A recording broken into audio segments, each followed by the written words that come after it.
From San Diego, California, this is a One Extraordinary Marriage show, where being busy is overdone, romancing is fun, and scheduling sex has taken the guesswork out of wondering when you're going to get some. I'm Tony DeLorenzo, your co-host, along with my beautiful wife, Elisa. From coast to coast and around the world, thank you for joining us. It's time to talk sex, love, and commitment. Give us a call or text us on the HUG hotline at 858-876-5663, or send us an email to hugs@oneextraordinarymarriage.com. In today's show, we're talking about the impact that alcohol can have on a marriage and strategies to shift that dynamic. And there's a quote from Arthur Carmazzi that reads, "Every action that we take impacts the lives of those around us.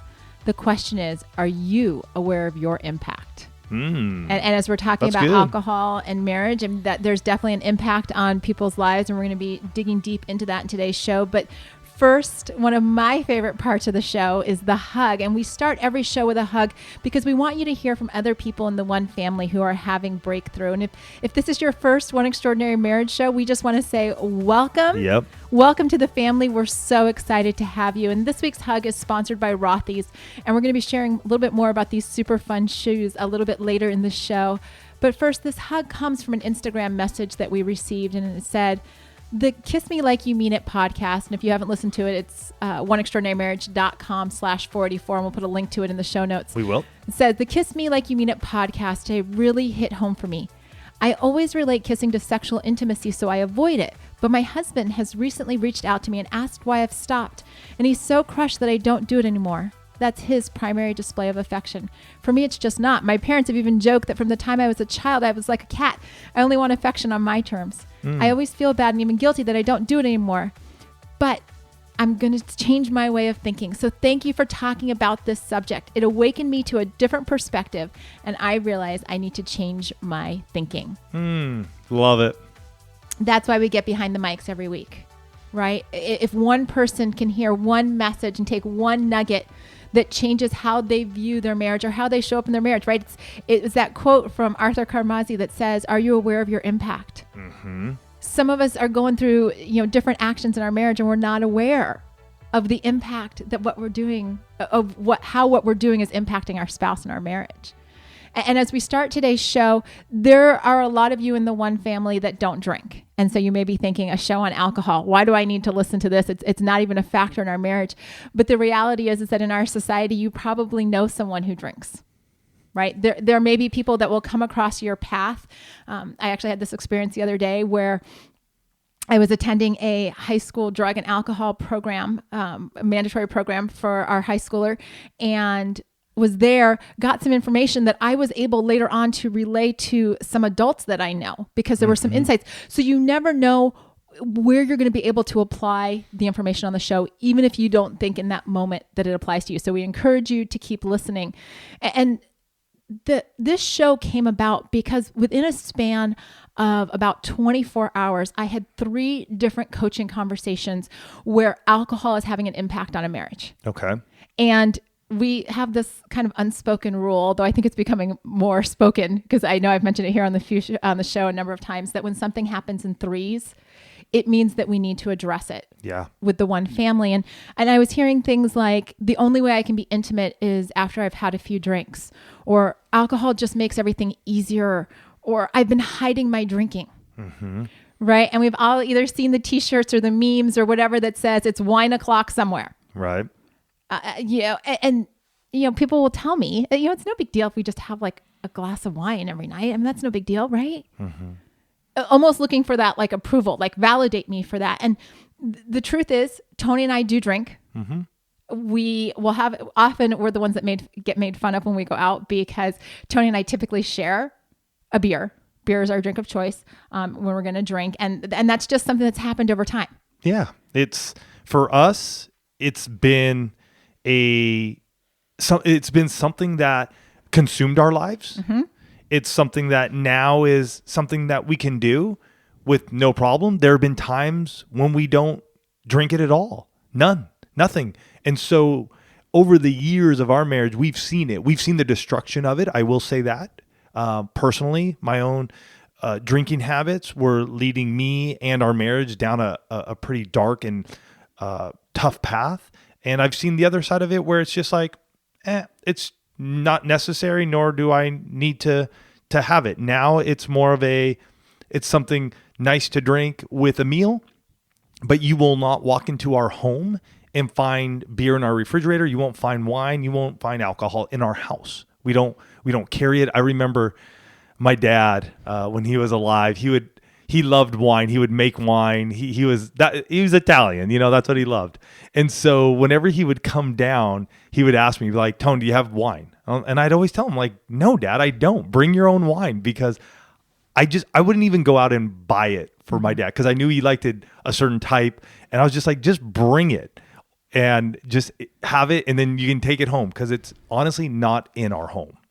So full disclosure, we actually do have a bottle sitting on our counter, which we were gifted a couple weeks ago. So well, just in case somebody were to walk into our home, because we had an experience last night. We were at an event and somebody was asking us questions about asking us about some of our habits just in regard to eating. And it was great because she's like, well, but in an episode 20, and I had to laugh. So full disclosure, there is a bottle of Prosecco sitting on our kitchen She knows counter. what it is. I didn't even just recognize because it was a gift, Okay. But it's in the there corner. You go. But I wanted to say, first of all, that, like I said, Tony and I do drink.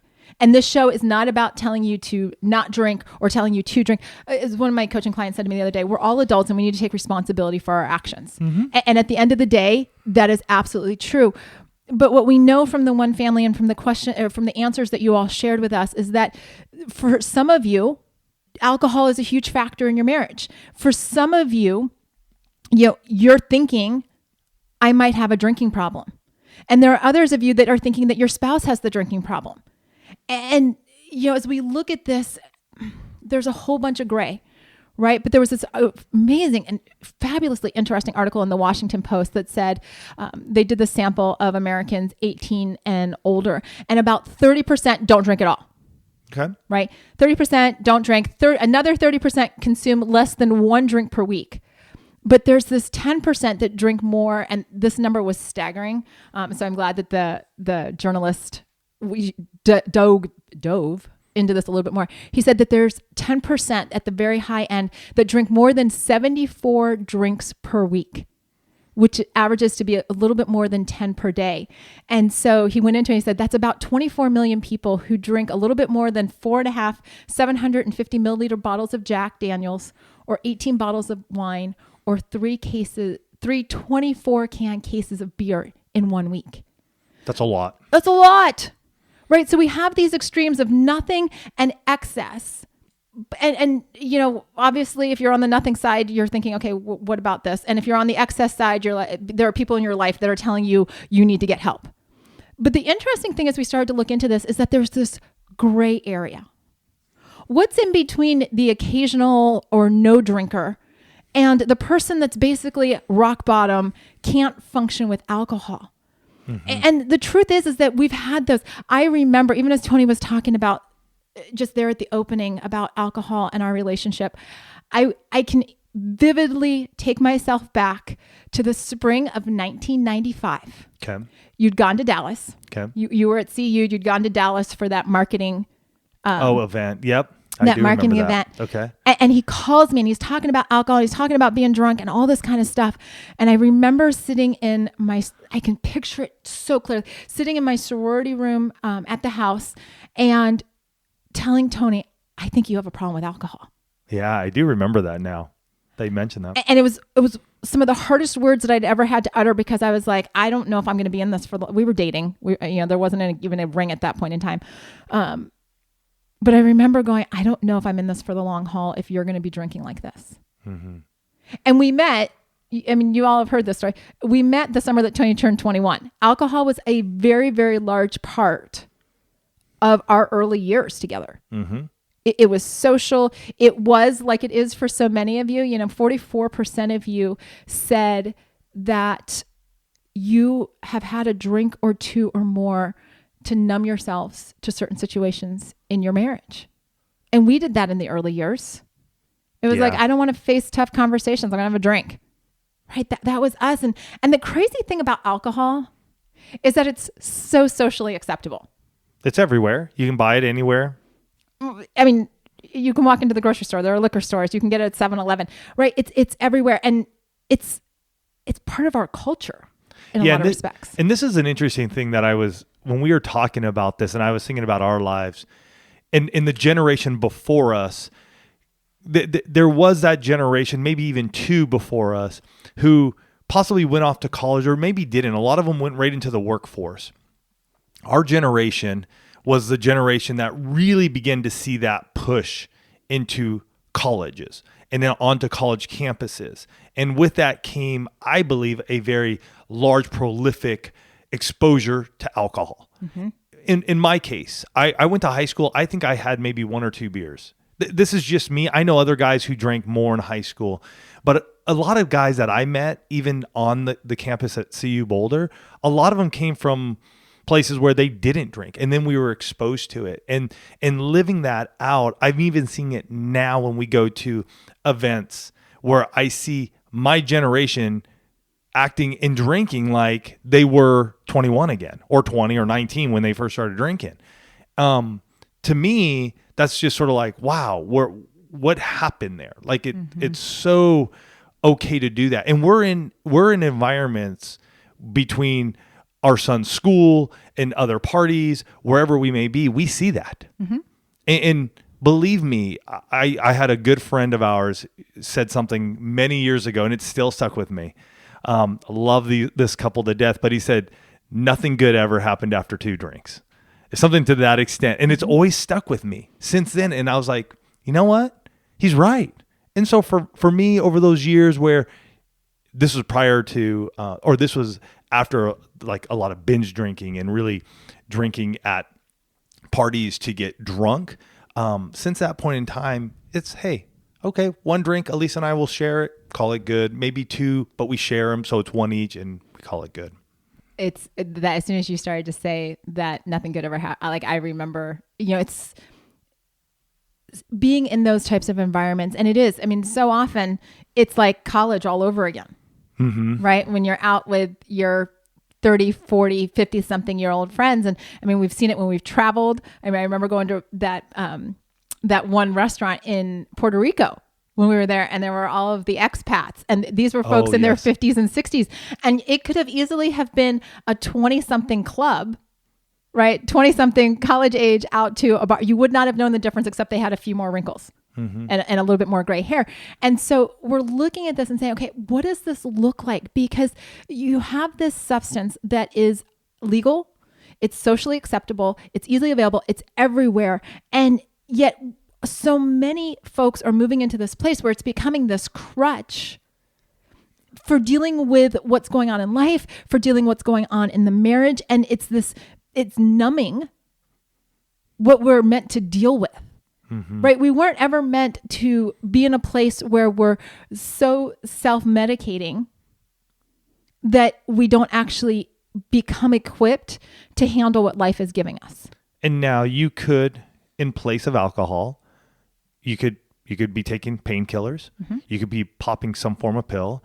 You could be smoking pot. You could be doing other substances that do the same thing. And heck, just the other night, talked to a man who married, said, you know what, just got to this revelation of like, this is not where I want to be as a man, as a husband, and in my marriage, and just put it aside. He was like, I'm done.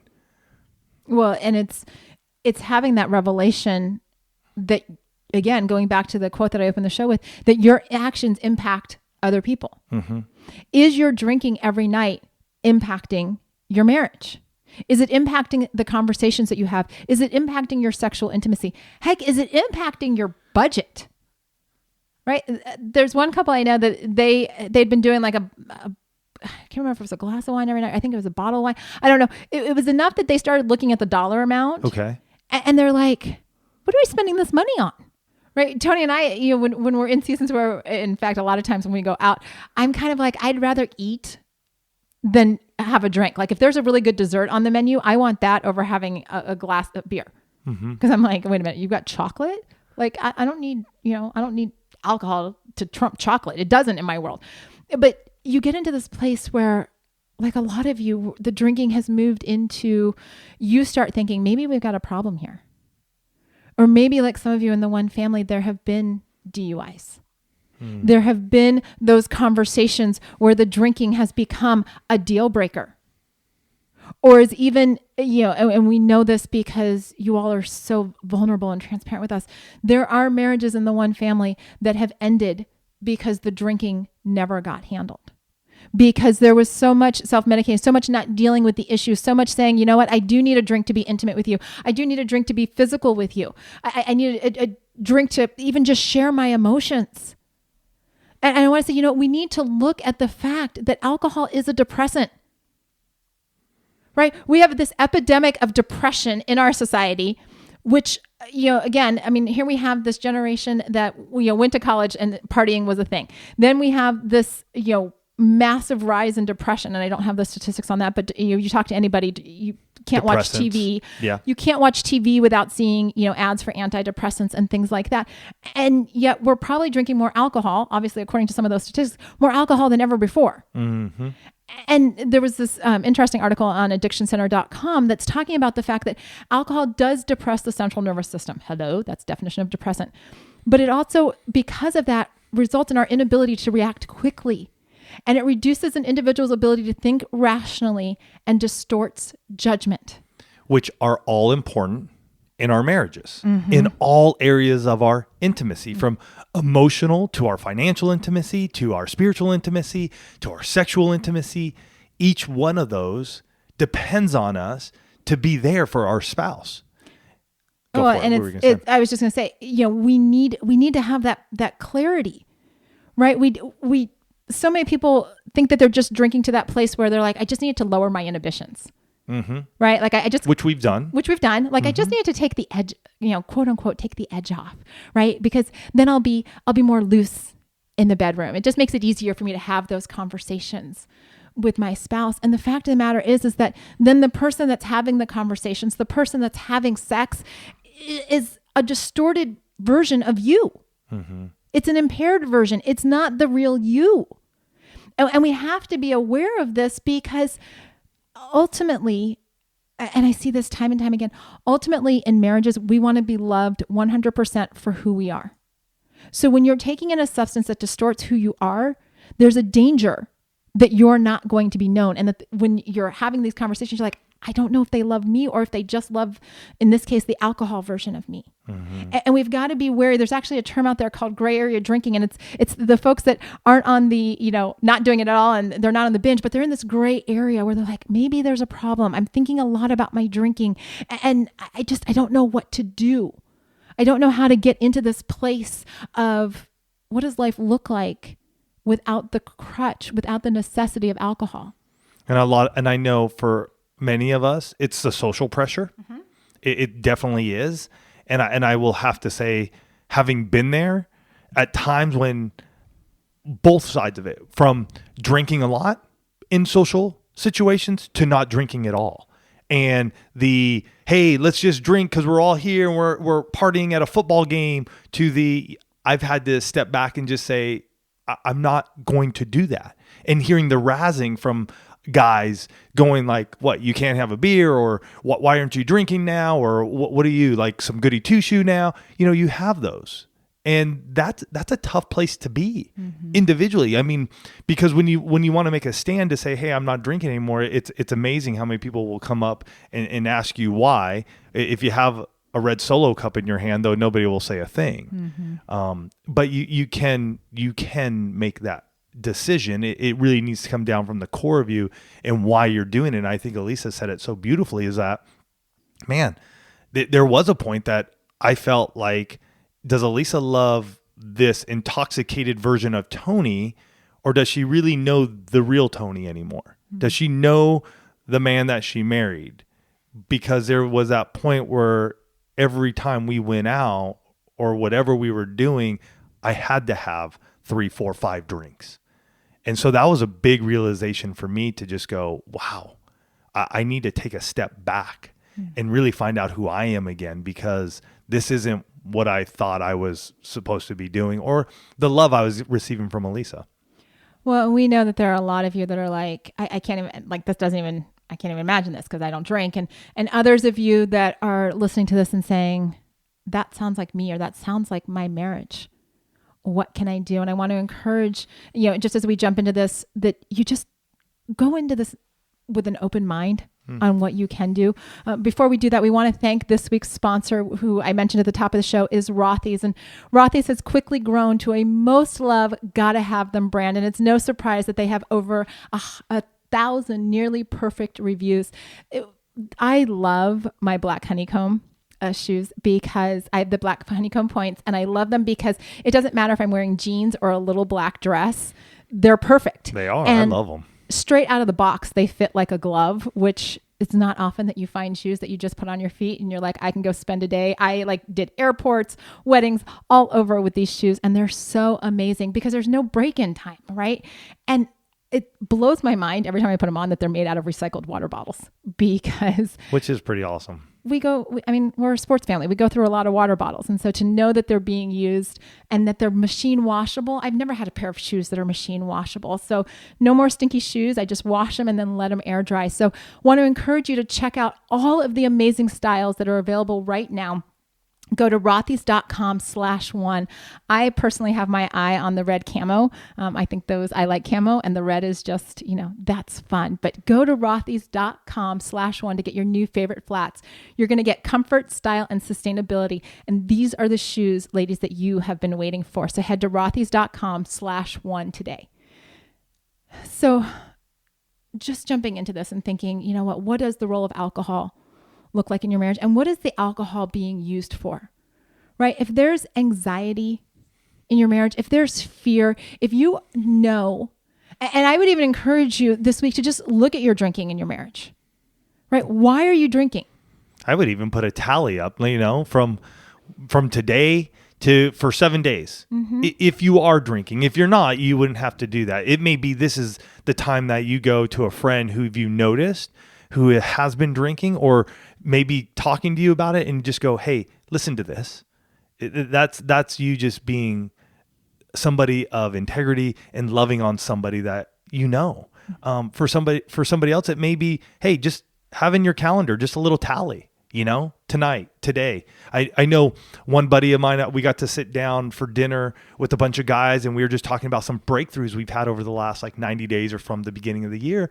And one of the guys said, he goes, I've decided to stop drinking. Mm-hmm. And we said, well, what's up? He goes, well, I started tallying up what I was doing. And he goes, so I would have a drink after work, and then I'd have a glass of wine with dinner. And then after the kids went to bed, I'd have some cognac or something, like a whiskey. And he goes, I realized after a week of just sort of tallying this up in my head, I was doing 2 to 3 drinks a day. Mm-hmm. And he was like, no, I'm not doing that anymore. And so he stopped. And I forget how many months it's been now, but I think it's been 3 to 4, maybe even 5 months for him, that he just said enough, but he had to start that tallying. Well, I think that's because most of us don't know what our habits are. Right.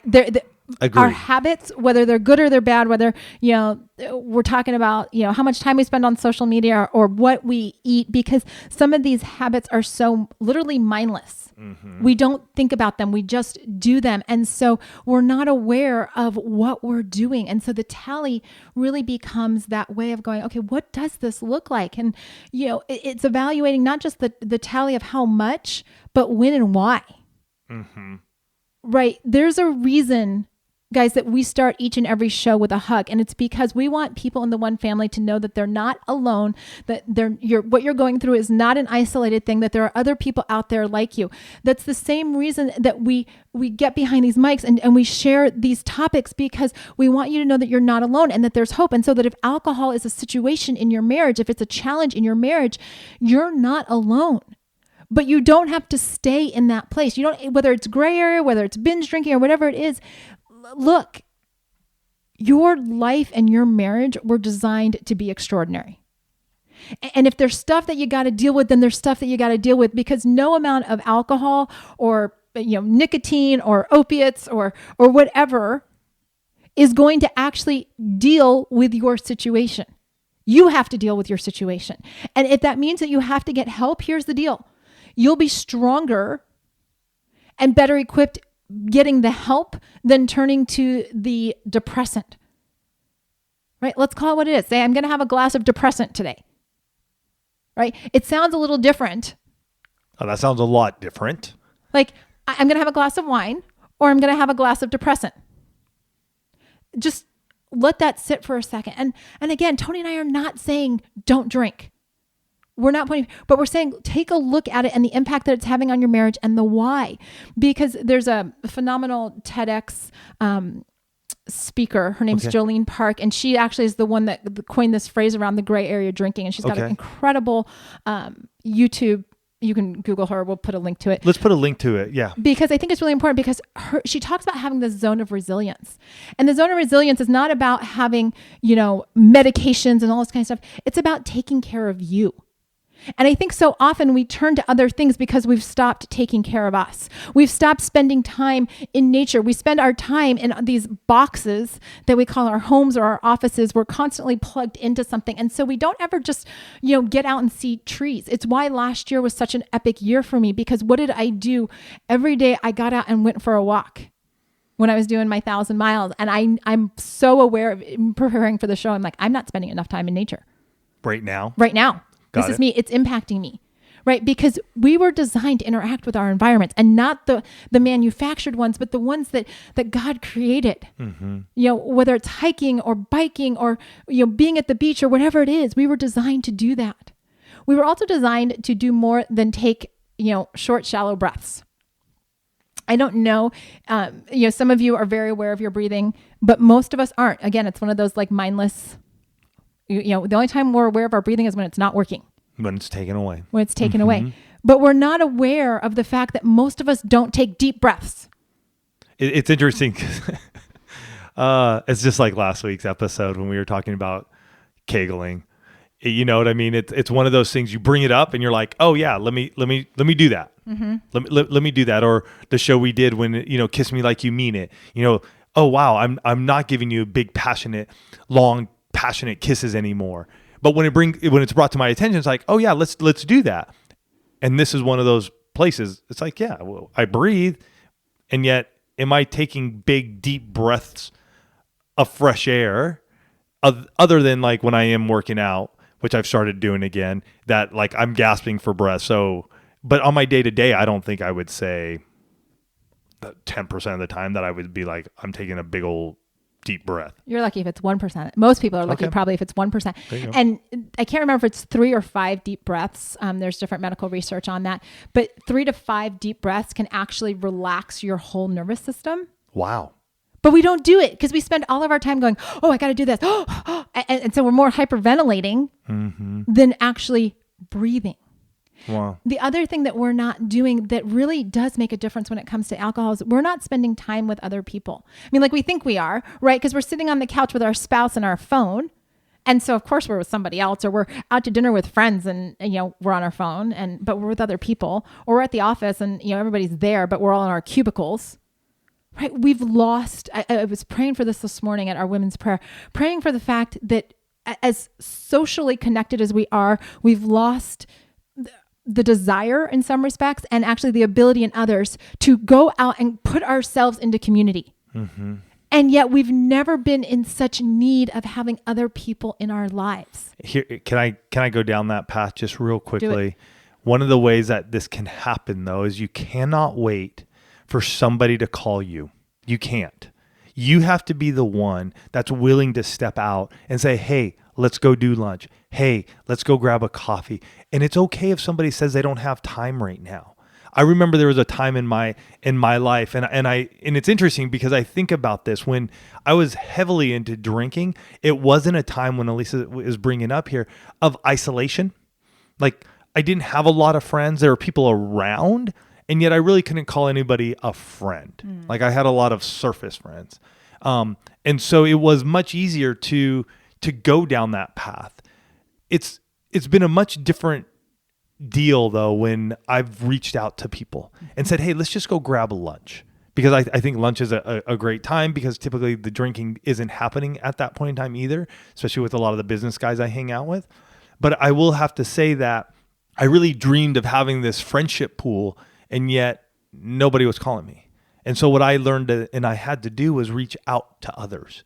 and constantly just reach out to them. If they came to mind, I would just text them a quick note and say, hey man, I'm thinking of you. Let's grab a coffee, or grab a lunch. And sometimes I'd hear back, and sometimes I don't. It's okay. I don't take any offense to it. I just know that I need to continue to step out, because it takes people a lot to realize they don't know how to react sometimes when you reach out to them, because they don't know, because they may be in their own little, loneliness place, or they're, you know what I mean? They just don't know how. So continue to do that. It warms them up, lets them know that you care about them.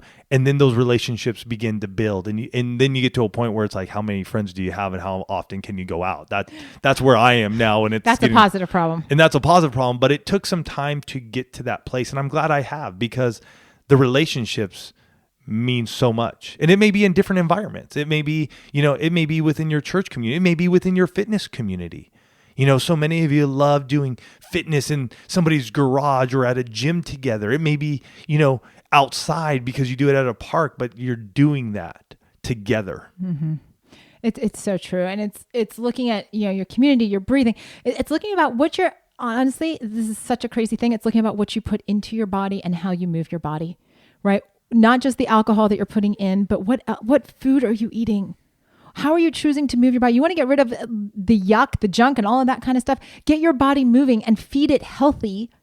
Feed it good nutrients so that you can be in this place.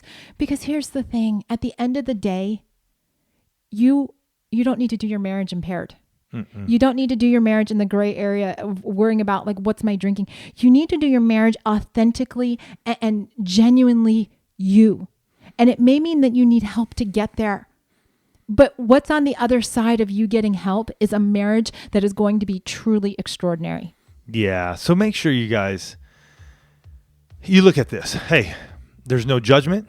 There's no pointing fingers. This is one of those shows and episodes where let's bring up the topic and let's talk about it as adults.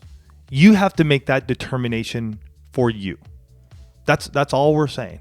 You have to make out this determination for you and your spouse. And it may be one of the topics that needs to be brought up and you haven't, because you've been walking on eggshells around it. Maybe this is the week that you start to bring it up. Maybe you listen to this together and say, hey, what's going on? Do we want to continue down this path, or do we want to make some changes? What does this look like for us? The friendships we're around, the groups we're around, are they taking us in a path that we don't want to go in anymore? What are we going to do? This opens up a lot of questions. It's not a one and done. It probably won't be a 5 and done. It's going to be constant conversation with each of you and with yourself to know, is this where I want to be in my life? We love you guys, and that's why we come here behind the mics each and every week, to hopefully give you something that will unlock you and have breakthrough in your life, in your marriage. We love you guys. Have a fantastic week, and we'll catch you next week. Love you guys.